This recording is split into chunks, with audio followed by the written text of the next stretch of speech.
Selamat pagi Bapak Ibu yang kekasih di dalam Tuhan Yesus Kristus.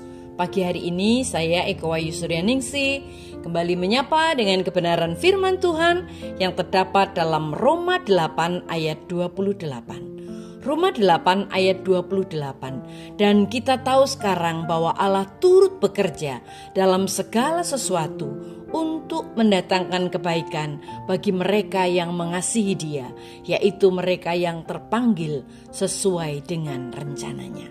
Amin.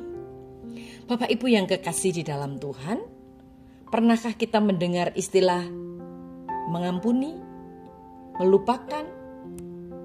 Mungkin kita berulang kali, tetapi ada satu masalah dengan pernyataan atau kata ini, yaitu sulit melakukannya.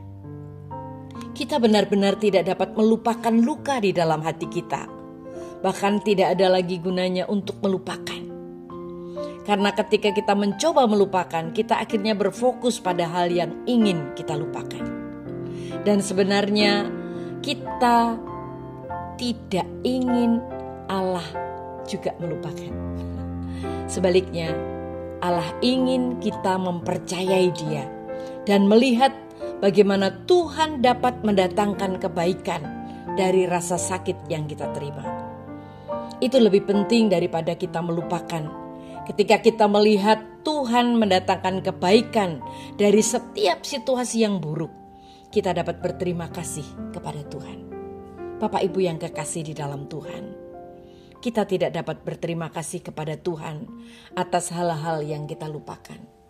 Tetapi kita dapat berterima kasih karena kita menyadari bahwa ada hal-hal yang membuat kita sakit, tetapi kita bisa menyelesaikannya. Di dalam Roma 8 ayat 28 dikatakan, dan kita tahu bahwa dalam segala hal Allah turut bekerja untuk mendatangkan kebaikan bagi mereka yang mengasihi Dia, yaitu bagi mereka yang terpanggil sesuai dengan rencananya. Firman Tuhan ini tidak dikatakan bahwa segala sesuatu itu baik. Firman Tuhan itu juga tidak mengatakan bahwa segala sesuatu itu yang jalannya lurus, mulus. Tidak. Karena tidak semua hal itu baik. Hubungan yang rusak tidaklah baik. Perang, persoalan, permasalahan tidaklah baik. Namun Tuhan berkata bahwa Dia akan mendatangkan kebaikan dari hal-hal yang kita alami, dari hal-hal yang buruk, dari hal-hal yang sulit kita selesaikan di dalam kehidupan kita. Ketika kita mempercayai kuasa-Nya, kita dapat datang kepada Tuhan dan berkata, Tuhan, aku mau Engkau memberikan aku semua bagian dalam hidupku. Dan Tuhan akan mengambil bagian-bagian kita dan sebagai gantinya memberi kita kedamaian di dalam hati kita. Kita tidak harus melupakan kesalahan yang dilakukan seseorang kepada kita. Tetapi kita dapat melupakan semua hal yang membuat kita sakit dan kita melepaskan pengampunan kepadanya. Tuhan berkata bahwa kita tidak perlu melupakannya.